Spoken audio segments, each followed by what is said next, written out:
문예지 탐구방송 요즘 소설 이야기 123번째 이야기 시작합니다.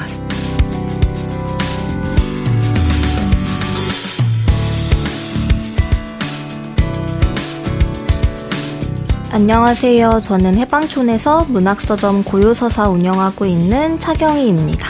네, 안녕하세요. 저는 KBS 라디오에서 라디오 프로그램 제작하고 있는 이주영입니다. 네, 오늘 저희가 창비 2023년 봄호 통권으로는 199호인데요. 들고 왔고 여기에 실린 박솔매 작가의 투 오브 어스라는 작품 한번 이야기해보겠습니다.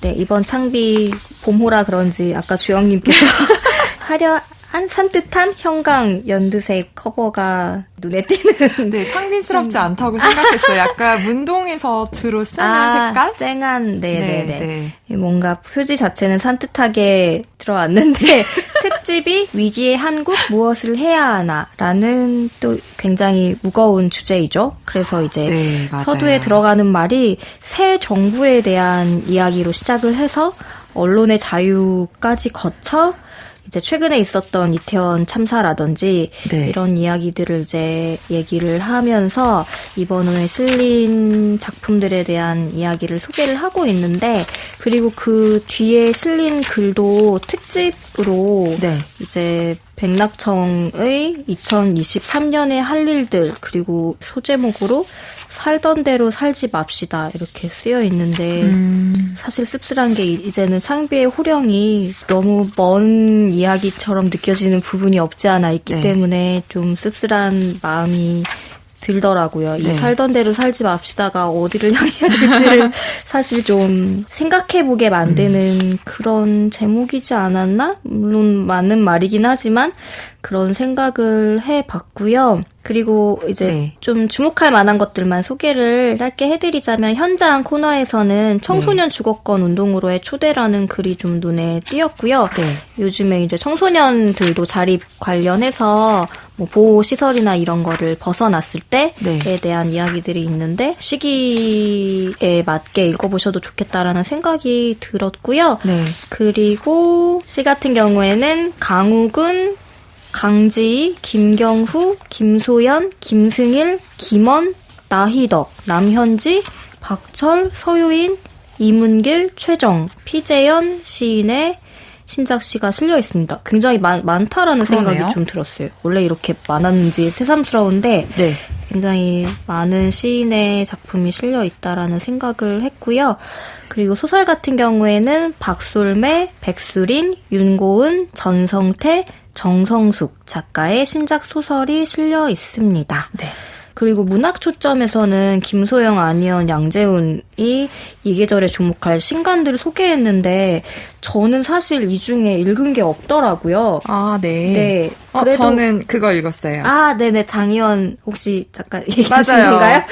장희연 작가님 우리 한테 읽었어요. 그래서 몇몇 책은 관심이 가긴 했는데 이제 미처 후보로만 놓고 읽지 않았었는데 여기 실려 있어서 뭔가 좀 게으르게 읽은 시절이었나라는 생각을 좀 했습니다. 이 고명재 시집이 굉장히 화제더라고요. 그래요? 혹시 들어보셨나요? 아니요. 제목이 사랑에 관한 촉촉한 시들이 개인적으로는 조금 다 읽진 않았는데 실려 있었던 것 같고 이도훈 작가의 소설도 사실 되게 읽고 싶었어요. 혹시 읽어보신 분들이라면 패널 분들의 이야기를 재미있게 한번 좀 같이 읽어보셔도 좋겠다는 생각을 했고요. 그리고 제21회 대산대학 문학상이 발표가 됐습니다. 시는 최주연, 소설은 김여름, 희곡 김나경, 평론 민선혜 님이 당선이 되셨는데 축하드립니다. 동화도 있는데. 동화는 나무비 작가님이? 여기 목차에는 빠져 있습니다. 저도 몰랐는데. 동화는 창비 어린이 2023년 봄호에 게재된대요. 저희가 이제 창비에서는 세 작품을 골랐는데요. 박솔매 작가 작품이랑 백수린, 그다음에 윤고은 작가 작품 골랐어요. 저희가 마지막으로 박솔매 작가 단편 소개했던 기억이 있고 시즌1 마지막에서요. 이번에 시즌2에서는 저희 세 작가 모두 처음 이제 소개를 하는 상황인 것 같은데요.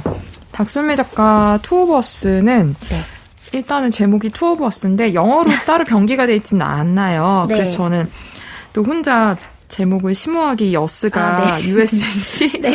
EARTH인지 고민했으나 네. US 우리인 것 같습니다. 네. 그래서 가장 유명한 노래 가사 같은 그 라인이 떠오르는. 네. 그러니까요. 네. 그래서 여기 두 명이 많이 이제 커플처럼 많이 나오는데요. 네. 제가 이 작품을 경희님한테 네. 소개하고 싶다고 먼저 제안을 했는데 네.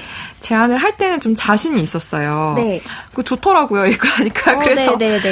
이거 하고 싶어요라고 했는데 네. 줄거리도 설명을 해야 되고 그 다음에 이 작품을 소개를 어떻게 해야 되나라는 생각을 하면서 다시 읽었는데 네. 줄거리를 설명하면 사람들이 안 읽을 것 같다는 생각이 약간 들었어요. 저희가 지난주에 윤성희 작가님 작품 소개하면서도 비슷한 네. 얘기 했던 것 같은데, 박소매 작가님 작품도 이렇게 줄거리 서사적으로 막 너무 매력있고 몰입도 강한 작품을 쓰신다기보다는 네. 어떤 그냥 문장 하나하나 약간 꼭꼭 씹으면서 읽어 나가면서 내면 안에 쌓이는 어떤 감상들을 차곡차곡 쌓아가다 보면 마지막에 너무 좋다 이렇게 저는 끝나는 경우가 많더라고요. 박소매 작가님 소설을 읽을 때는. 네. 가끔 막 무모 작가에 대한 어떤 유니버스라는 표현 쓰잖아요. 네네네. 그냥 그 안에 있는 것만으로도 사실 충분히 좋은 작품들이 있긴 있는 것 같아요. 맞아요. 네. 그리고 사실은 거의 대부분의 박소매 작가님 소설에 저는 그걸 느꼈는데, 캐릭터가 좀 독특한데 네. 그냥 그 독특한 캐릭터가 움직이고 말하고 하는 것만으로 또 네. 저는 충분히 또 재밌고 즐거운 독서를 하게 되거든요. 네. 그래서 여기도 마찬가지로 그런 박소매 작가님의 작품을 읽을 때 네. 제가 느끼는 어떤 매력이나 흥미나 좀 문장의 아름다움이나 그런 네. 것들에 매료돼서 읽을 수밖에 없는 소설이다라는 걸 먼저 말씀을 드리면서 네. 그래도 줄거리를 말씀을 드리면 첫 번째 문장이 이렇게 시작을 해요. 이건 강주가 움직임 연구회에 다닐 때의 이야기이다라고 하는데 일단은 움직임 연구회라는 게 좀 낯설고 생소하더라고요. 네. 과연 이런 데가 있나? 근데 왠지 어딘가 있을 것 같기는 네. 하고 그래서 이 강주라는 아마 여성으로 보이는데요. 네. 이 인물이 그 서울의 동대문 근처인데요. 네. 이 근처에 어떤 낡은 시장 건물들 사이에 움직임 연구회 중부지구라는 곳이 있고 여기서 운영하는 움직임 워크숍을 작년에 8주간 들었다라고 이야기가 시작을 하는데요. 네. 근데 이제 여기서 무엇을 하냐. 주로 이제 파트너를 지정을 해가지고 그 사람과 같이 어떤 동작을 같이 해보거나 네. 움직임을 만들어내는 그런 식의 워크숍이었던 것 같아요. 그래서 네. 그 움직임 워크숍에 참가하는 이야기로 시작을 하는데 네. 움직임 워크숍에서 무엇을 하는지가 크게 나오지는 않고 여기서 강주의 움직임 워크숍 파트너인 엘이라는 이제 또 인물이 나오는데요. 30대 초반의 여성 정도로 보이고요. 고전무용을 전공했다고 하는 이 엘이라는 친구와 움직임 워크숍이 오전에 끝난 뒤에 같이 공원에서 산책하고 보드 타는 사람들 공원에서 같이 구경하면서 이런저런 이야기를 하고 에리의 좀 사연을 듣고 에리가 예전에 연인 관계였던 에리와 알렉스라는 친구와 네. 알렉스의 엄마인 영아 씨와 에리가 친했다는 그런 얘기도 하고 그런 얘기를 하면서 그냥 이야기가 계속 흘러가요. 그리고 나서 강주의 이야기가 워크숍이 끝나면서 갑자기 끝이 나고요. 그 뒤에는 에리의 이야기로 이 소설이 마무리가 네. 되는데 에리가 자기가 예전에 사귀었던 알렉스라는 그 친구가 이사를 갔는데 광주라는 도시로 네. 그 알렉스가 살고 있는 광주에 가서 알렉스와 그 알렉스의 엄마인 영아 씨를 만난 이야기로 끝이 나요. 네. 그리고 마지막 장면은 알렉스를 만나고 다시 서울역으로 돌아온 에리가 앵무새를 보는 장면으로 네. 끝이 나서 이게 여기서 어떻게 저렇게 이야기가 인과로 흘러가고 네. 개연성을 어떻게 말할 수 있고 이렇게 말하는 게 조금 무의미하다고 느껴지는 소설이었어요. 저한테는. 근데 왜 제가 이 소설을 좋아하게 됐느냐라고 좀 부족한 언어로 그래도 표현을 해보자면 저는 이 움직임 워크숍에서 강주가 처음에 이제 보은이라는 도와주는 친구와 함께 천천히 팔을 붙이고 네. 함께 팔을 움직이는 그 장면을 묘사하는 것 네. 그리고 그 움직임 파트너인 에리와 워크숍이 끝난 뒤에 러시아 빵집에서 쿠션같이 큰 빵을 사서 커피와 함께 공원에서 마시면서 이야기하는 장면? 그리고 에리의 그 친구인, 그러니까 에리는 30대 초반이고 알렉스는 18살이니까 둘의 나이 차이가 꽤 나죠. 근데 그럼에도 에리가 알렉스에 대해서 이야기를 하는데 알렉스는 다른 사람의 이야기를 잘 듣는 사람이다 라고 하면서 다른 사람의 이야기를 잘 듣는다는 그 뜻은 다른 사람의 이야기를 잘 떠맡는다는 이야기다. 뭐 이런 이야기를 하는 것들? 그런 장면들이 그냥 읽으면서 다 좋았어요. 그래서 전체적으로 여기에 움직임 워크숍이니까 움직임이라는 말도 많이 나오고 움직이는 모양도 많이 나오고 그리고 1950년대부터 지금 이 순간까지 어떤 시간의 흐름도 많이 나오는데 시간, 움직임, 흐름 이런 것들이 이 안에 그냥 다양하게 녹아있고 그 단어들로 포괄되는 장면이나 사람이나 사유나 이런 것들이 둥둥 떠다니는데 그 둥둥 떠다니는 것들이 저를 되게 매혹시켰던 것 같아요. 그래서 이거는 참 읽어보지 않으면 설명할 수 없다. 근데 물론 이제 읽는 게 이 박솔미 작가 작품을 그냥 뭐랄까 집중하지 않고 약간 이렇게 훑듯이 읽으면 조금 재미가 없거나 혹은 이해가 안 되거나 그럴 수 있어요. 왜냐하면 문장들이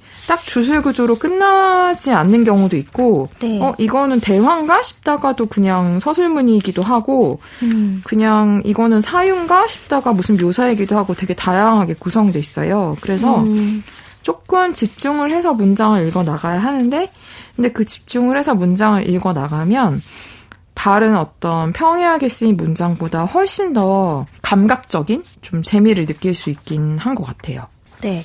저도 처음에 읽었을 땐 이게 무슨 얘기지 싶은 게 사실 솔직한 감상이긴 했는데 어쨌든 읽고 났을 때 저한테 남은 건 에리와 알렉스의 그러니까 후반의 이야기들이 굉장히 좀 인상적인 장면들이 많다라는 개인적으로 그런 생각을 했어요. 앞서 강주와 보훈의 장면이라던가 뭔가 그 동대문 시장에서의 이런 일이라던가는 사실 선명하게 그려지지 않았는데 특히 이제 에리가 알렉스의 집에 가서 동생들을 만났을 때의 에피소드가 되게 아름다운 장면들이라는 생각을 했거든요. 특히나 이제 벽에 그려진 그 알렉스의 집에는 어린 이제 친구들이 잔뜩 그려놓은 낙서들이 있는데 그거를 보면서 승희가 자기가 그린 거라고 되게 자신 있게 이렇게 나 하는 장면들이 있는데 그런 대화들도 되게 재미있었어요. 뭐 책을 읽어주고 싶어 했는데 책이 없어 라고 대답을 해서 낙서를 보면서 이제 이야기를 만들어주는데 같이 승희와 에리가 이건 뭐지?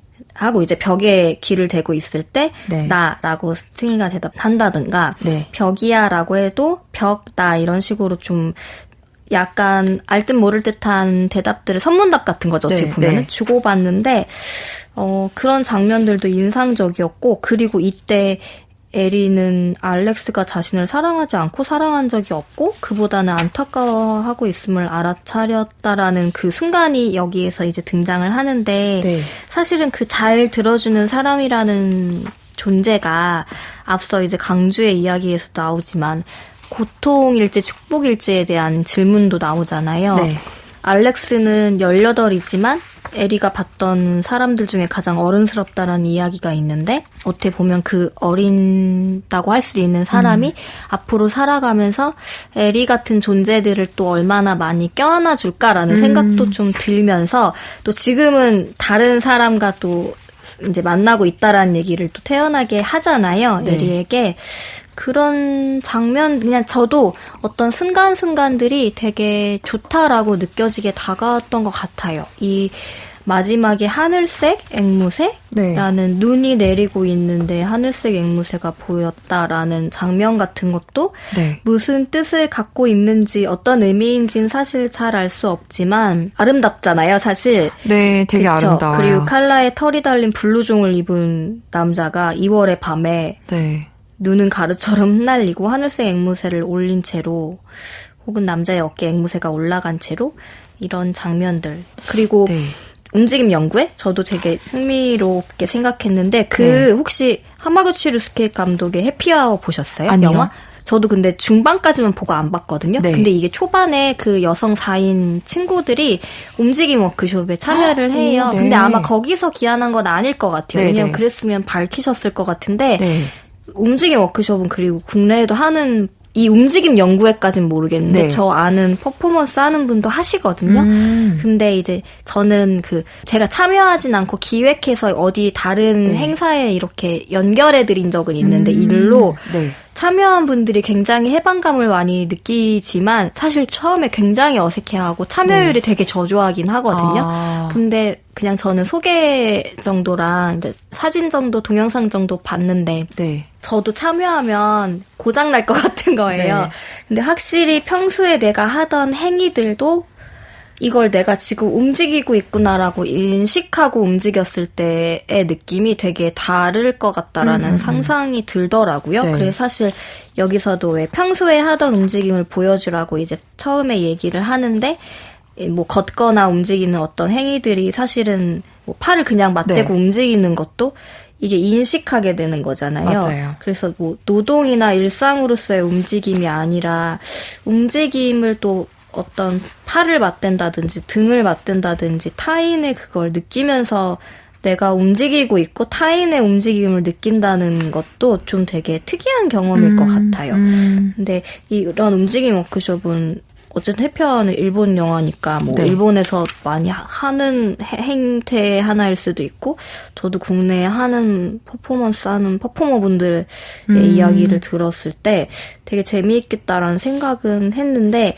역시 박솔매 작가 작품 읽다 보면은 네. 어떤 전시라던가 작품이라던가 그러니까 타장르의 예술에 대한 그런 네. 흥미로운 요소들도 있는 것 같아서 네, 네. 그런 것도 좀 매력적인 요소로 작용하는 것 같아요. 제가 요즘에 호흡에 좀 관심이 생겼는데 그 피지컬 100이라고 요즘에 되게 인기 네. 있는 그 리얼리티 쇼 있잖아요. 네. 혹시 보신 적 있나요? 아니요, 그냥 얘기만 들었어요. 네. 짤이라. 제가 그거를 이제 뭐 열심히 보지는 않고 어쨌든 넘겨가면서 다 보긴 봤는데 네. 거기서 제가 제일 주목했던 말이 호흡해라는 말이었어요. 되게 힘든 이제 태스크를 막 네.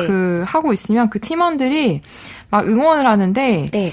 막 힘내 이런 말보다 호흡해가 진짜 많더라고요. 네네네. 그러니까 운동을 할 때 호흡이 되게 중요한 네네. 거잖아요. 네. 그래서 이 호흡이라는 게 진짜 네. 뭐랄까 되게 절대적인 요소구나라는 걸 되게 많이 봤는데 여기서도 그래서 제가 그래서 그런지 호흡이라는 말에 좀 집중을 하게 되더라고요. 네. 그래서 이 움직임 워크숍에서 그 엘이랑 이제 움직임 파트너가 된 거잖아요, 강주가. 네. 여기서도 되게 이런 모습이 좀 아름다웠던 것 같아요. 강주가 네. 이제 저녁 8시부터 아침까지 일을 하고 네. 움직임 워크숍에 참가를 하고 집에 가는데 네. 그러니까 일하고 이제 밤새고 오니까 좀 피곤한 상황에서 네. 강주가 약간 잠들어 버릴 듯 말 듯 한다는 그런 장면이 있잖아요. 네. 그러면 에리는 무릎을 꿇고 앉아서 강주가 숨을 크게 들이쉬고 잠깐 멈췄다가 다시 내쉬는 것을 응시하는 장면. 네. 근데 강주는 어느새 잠이 들 듯 말 듯 반걸음 더 가면 잠이 들어버리는 곳으로 향해 가고 에리는 고개를 돌려 주변에 조용히 하라는 듯이 손가락을 입에 가져간다. 이런 장면들이 엄청난 의미를 담고 있는 장면은 아니지만 네. 저한테 되게 아름답다고 느껴지는 박솔매 작가의 소설 중에 네. 그런 것 중에 하나였고요. 네. 아까 알렉스 얘기 되게 인상 깊다고 하셨는데 저도 너무 인상 깊은 인물이었어요. 알렉스라는 사람이. 네.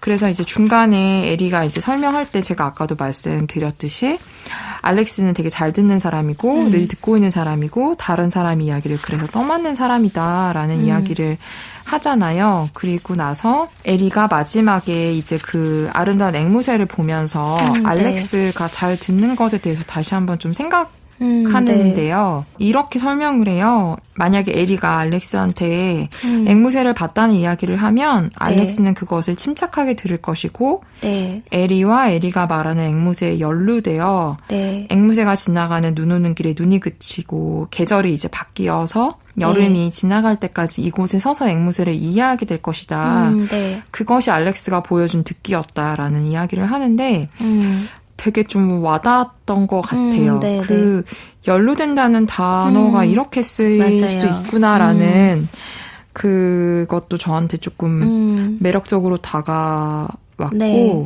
듣는다는 건 진짜 그 대상에 연루되는 일이구나. 그리고 오래도록 겪어보는 일이구나.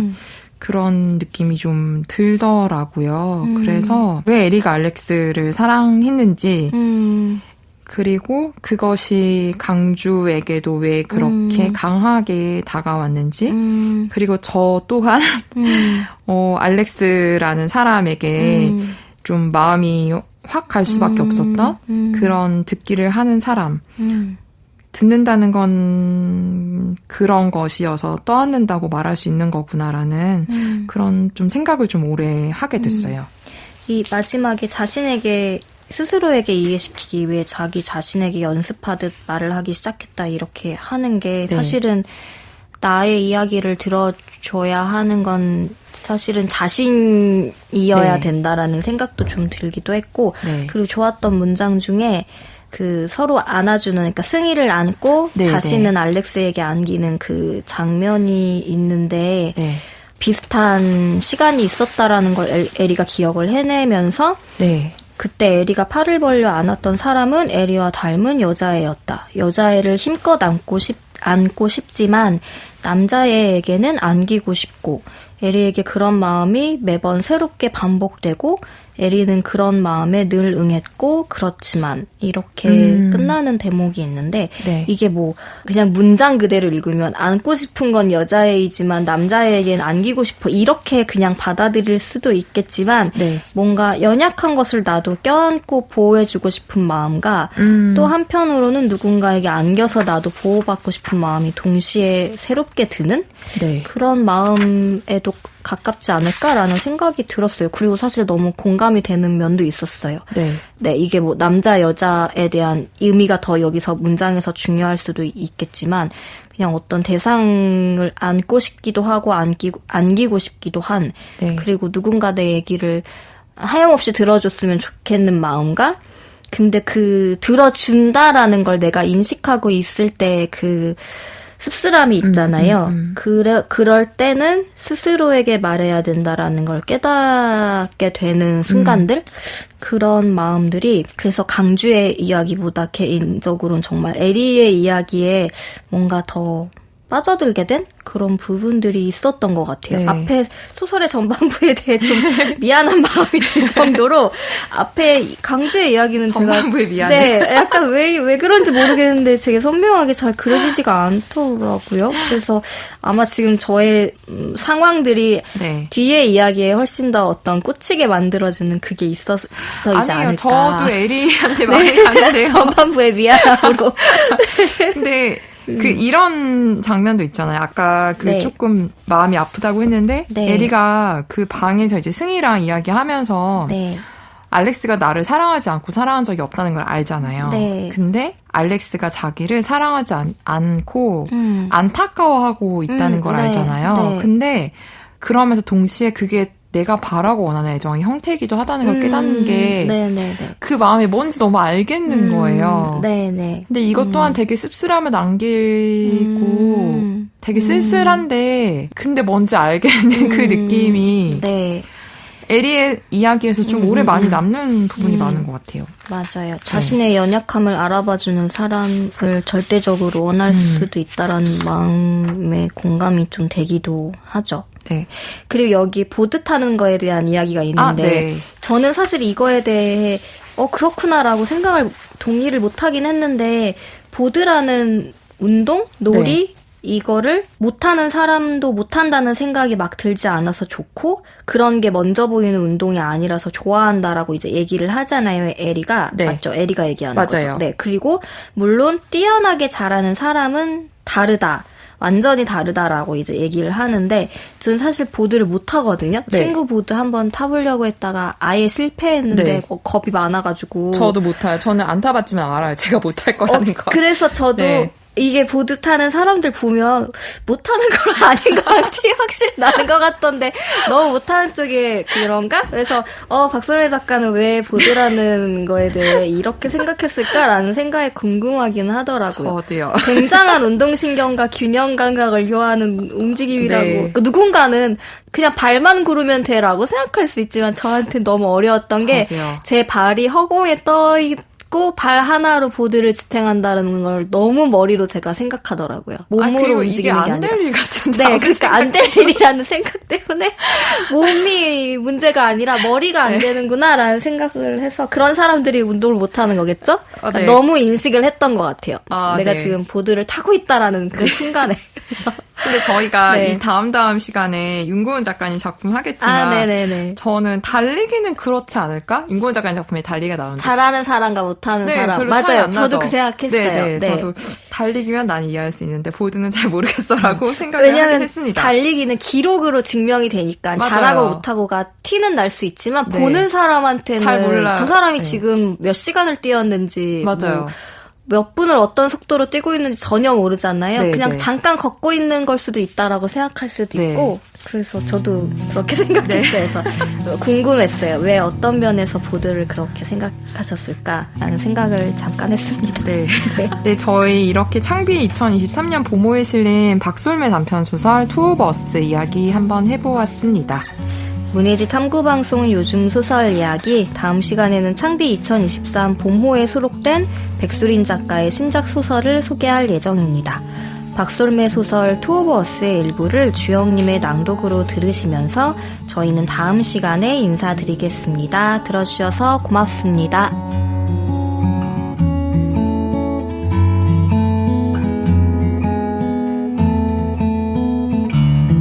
빨래는 돌아가고 에리는 베란다 벽에 기대어 노래를 부르는 알렉스를 본다.